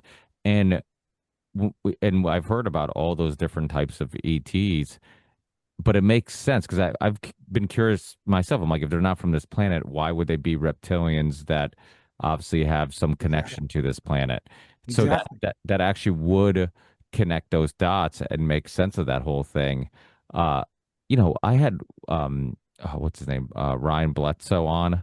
Mhm. His dad has a famous story. He's done a lot of I, interviews. I know both of them. Oh, awesome. Yeah, yeah. I feel like I don't know if you guys have you been on his podcast, Ryan's podcast? I haven't been on Bledsoe Said So yet, but I'm happy to do it. But I've visited the Bledsoes in Fayetteville a couple times and spent time with. It's an amazing story, pretty advanced stuff, wild and crazy, but only now. I thought after all the work that's been done to end this truth embargo and get us where we are. And I think that made it possible for Chris to be doing what he's doing because if he tried to do this 30 years ago, it would have gone very badly. But now it's a time where a man could move forward with a story like that, and it's an amazing story. There may be a lot more Chris Bledsoes out there. You never know. They could be turning up anytime. Well, John Mack, you brought him up, and I've had Ralph Blumenthal on, who was a part of the New York Times story, and he was very much inspired and moved by the John Mack story. And John Mhm. Mack was a Harvard psychologist, and I believe when I had Dr. Hennessy Powell, I brought him up, and I think she said she knew John Mack, and Her office was down the that's hall. right. That's right. That's right. That's right. She did say that. That's right. Yeah.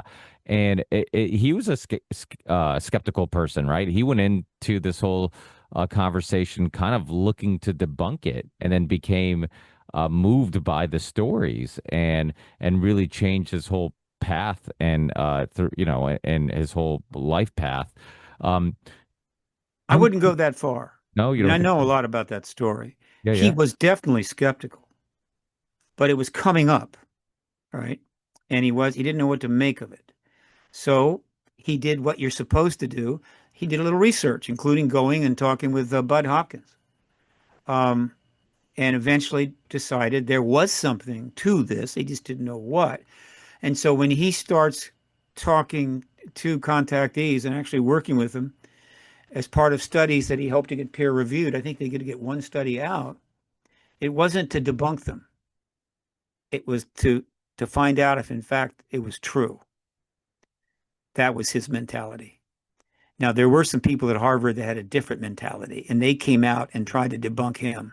I'm not going to name names. They're pretty much lost to history now. And then Harvard tried to throw him out. But that was then, right? 1996. When he died in that accident, it broke my heart. I mean, I'll tell you, that hurt because I think I was going to be able to get him to come to my second X conference. And then he was gone. Accident too, by the way. Absolutely. I know all about it. So he's a great man. Well, we need to honor him. He needs to get a prize or something. Little Medal of Freedom wouldn't be bad. There's a whole lot of people that need to be honored. And the only reason they haven't been by our mainstream culture is because the truth embargo and the stigma that was created by the government in order to maintain their national security specialness. Well, when that ends, I think one of the first things on the agenda should be who are the people that need to get honored and awarded for what they did to get us here. That's something I can do, right? I mean, I'm beyond the ability to start launching a research career or anything like that. But in what time I have left, that's something I could do. And I'd like to have another X conference if I can get some funding, about 25K, and start handing out more awards like I did 10 years ago. No, 10 years ago? No, it's 15 years ago. Because if this mainstream society won't award you, then you award each other. No, you're absolutely right. And I think that you'll be remembered just like John Mack, I think, in regards to, and hopefully, we're all doing our little part in, creating our own little ripple effects that when eventually we're post disclosure, people will remember the podcasts you've done, the work you've done, and your name will be spoken about with those of John Mack and many others who, like you said, have been a huge part of really just, I mean, and I'm one of them, one of the people who've been inspired by your work and really forced to have to rethink our personal opinions on these topics. So, I can't thank you enough, Steve, for another amazing conversation and for all the years of your hard work. I think either episode, the first time you were on or the second appearance you were on, we really went deep into your own background and your story and how you got involved in this and how long you've been involved in this. And I know I have a lot of colleagues like Charlie Robinson from Macroaggressions and also the author of The Octopus of Global Control, who actually I think quotes you in the book. And Really? yeah, he quotes you in the book and really, and I remember him telling me the quote, and I'm like, yeah, I've had Steve on. So there's a lot of people who admire your work and really respect all the hard work you've put into this. So, thanks again for taking time out of your busy day to help share your knowledge, and almost more important, your energy and your passion for this topic, because that's one thing that is undeniable, that every time you're on, when you're discussing this, you can tell that you sound like a person that has invested a lot into this topic, because you are a person who has invested a lot into this topic. And hopefully people really also feel and sense that and appreciate it. And I guess now would be a good time to let people know how they can follow your work, how they can Yeah. support your work, any other things that you have coming up that you want to, talk about. If you want to do, it sounds like you've got a lot of shows coming up. If you got any shows coming up that you might want to promote now or anything like that, Well, yeah, I got please a couple things. Sure. go ahead. Uh, I've got about 12 or 13 interviews coming up. I can't mention them all, but I am going to be doing Jimmy Church, I think, on Fade to Black. I think it's the 26th. And, I love Jimmy, and that's a pretty important show. Hopefully, people check it out. But there's a lot happening. I mean, but not just Age of Disclosure movie, which is a breakthrough film. There's much more happening. In other words, this is a fairly substantial, broad-based process underway now. It's got a lot to it. So there's a new major conference coming out in December, and it's unusual. And the reason is that it's the turn, the Renaissance, and not, wait, not the Renaissance, reincarnation of a conference from the 1990s. It's called the State of the World Forum. Now, this was a big deal back then because the Soviet Union had collapsed, the Communist Party is outlawed, Gorbachev survives, and then starts to see if there's a way to fix things, right? To do what I was talking about, we got to do eventually. And so he created the Gorbachev Foundation. And somebody that he was working with at the time, Jim Garrison, became the president of that. And then they created the State of the World Forum. Jim was the president of that. And so they hold the State of the World Forum in the West Coast. I think it was San Francisco. They held 6 of them from like 95 to 2000. And what it was because of, obviously, Mikhail Gorbachev had substantial gravitas. They were able to bring in very high level people, including heads of state, to come in and talk about the state of the world, again, in this massive paradigm shift that had just taken place, and try to see where it can go. Oh my God. I mean, it was a big deal. It was before the internet, so many people don't know about it. But I think one of them, they were charging $5,000 a ticket, and they sold out plenty of them. It wasn't all that way. The point is, it was a big deal. And the legacy of that is not that well known, but it is coming back. In fact, a lot of that legacy is on their website right now, stateoftheworld.forum, or just Google State of the World Forum. There's so many extensions now, aren't there? So eventually, what happened was the powers that be decided they really didn't want to fix things. They wanted to start the Cold War up again and have proxy wars and other things and just get back to where we were. And that's what they did. And now today we're closer to destruction, nuclear annihilation than ever. And so, but there is this big paradigm change coming that's even bigger than the fall of the Soviet Union and the Berlin Wall. It is disclosure of the ET presence. So Jim Garrison, who's still around, he reached out to many of the people from way back and has been able to pull together what will be the new State of the World Forum starting this year, running to 2030. And it is essentially initiated because of the huge change that is underway right now that we've been talking about this evening. It's going to be online this time because doing it on the ground in the current situation was just not going to work. Travel and many other things. So it's going to be online. 51 panelists are going to be discussing the state of the world and where we might be able to go for 3 days, December 14th to 17th. And they're going to be talking about, well, the aspects they're going to be talking about in this world didn't even exist really in the previous time, in the 1990s. One of the key areas is going to be non-human intelligence. And we know what that is. Okay. Another key area is going to be psionics, which gets at all those areas that you were talking about before. Another area is going to be the Gaia, essentially, the Earth intelligence, which we know much more about than we did. Right. And then the fourth area is, oh Lordy, it's, oh, I should know this. I've forgotten it. Maybe I did cover all 4. So it's like, and that's a very interesting approach. And again, a lot of that is totally brand new. I mean, we didn't even know any about a lot of this until in 1990s. So that's going to happen. You can register on the website. I am a co-sponsor of this event and working with them. And as a result, anybody that hears this podcast, if you go to my website, paradigmresearchgroup.org, where my phone number and email are readily found, and contact me about your interest in registering, I can provide you a code that will save you a lot of money. Happy to do it. All right. So that is coming up December, State of the World Forum. Check it out. And on that site, there's a lot about the legacy of the 1900s. I was there, right?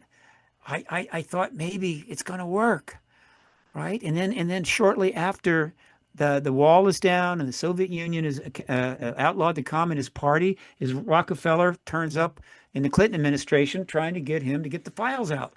The Rockefeller Initiative. Know all about that.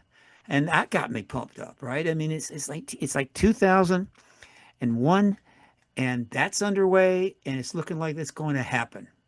Right? Well, it didn't happen, but that was interesting times. And so now we're in a similar situation. And now this time the issues are different, but even more profound. And the President of the United States has learned about the issue, and it's in the White House, kind of like it was back in 2001 with the Rockefeller Initiative, only far more, how would you say, fertile. So it's a 30-year cycle. And the State of the World Forum, I'm so proud to be part of it, and I hope to be part of it for the next 6 years. And obviously, if we get disclosure, the State of the World Forum will go to another level altogether and become a major event as part of many events that will have to take place if we finally take advantage of this opportunity, which may or may not include open contact with ETs, to fix things, to fix this civilization. It isn't 3,000 years ago. It's not even 1900. We did enough stupid stuff in the first half of the 20th century to offend almost any off-world civilization. That we have moved on. We can fix things now. We will not get a second chance if we really blow it up. And so that's what keeps me up at night. That's what keeps me going. That's where the passion comes from. We may have a chance to actually fix this freaking civilization. And not in 100 years. We can maybe do it in a decade if we really got set our mind to it. That's how powerful the historical events we're going through are. And I don't expect everybody out there with a family trying to do a job, make it to be sitting around and filling themselves up with all this passion. No, no. That's why you have activists. We are passionate, maybe too passionate, so you don't have to spend too much time being passionate and you can kind of take care of your life. All right, that's okay. Works out pretty well. Thank you, partner. Thanks, Steve. Another amazing conversation. I'll send you the links once it's up and live. Feel free to post it, share wherever I you will want. post it. Yeah, and then and I'll put links to your stuff all in the show description. So people listening who want to connect with you, those will be in the show description wherever you're watching or listening to the show. It'll be there. So thanks again, Steve. Hopefully next time we talk, maybe it'll be post disclosure. Who knows? We'll see. And pass me on to your friends. Got that great podcast. I'm happy to do it. Yeah, yeah, absolutely. Yeah, this is the other one I do. It's a roundtable discussion show. It's a great networking show because we bring a lot of different researchers, thinkers, podcasters. They come together, they talk, and then they get to know each other, and a lot of times they end up showing up on each other's shows soon after. So it's a great way of doing that. And then yeah, I'll definitely, if there's any big shows that I think that you might be interested in doing, I'll send them your way. I'll throw out the suggestion to you. Sure. See if it's something you might want to do, and then I'll help connect you any way I can help. Perfect. The podcast army marches on, my friend, to Yeah. victory. Sam Tripoli, I think it was Sam Tripoli, my co-host, who said that the revolution will be podcasted, and I think it might be. So Absolutely. Absolutely. The revolution will be podcasted. I've used that one too. And that is the way it is, my friend. And so until next time, ad astra. thanks. Have a great night, Steve.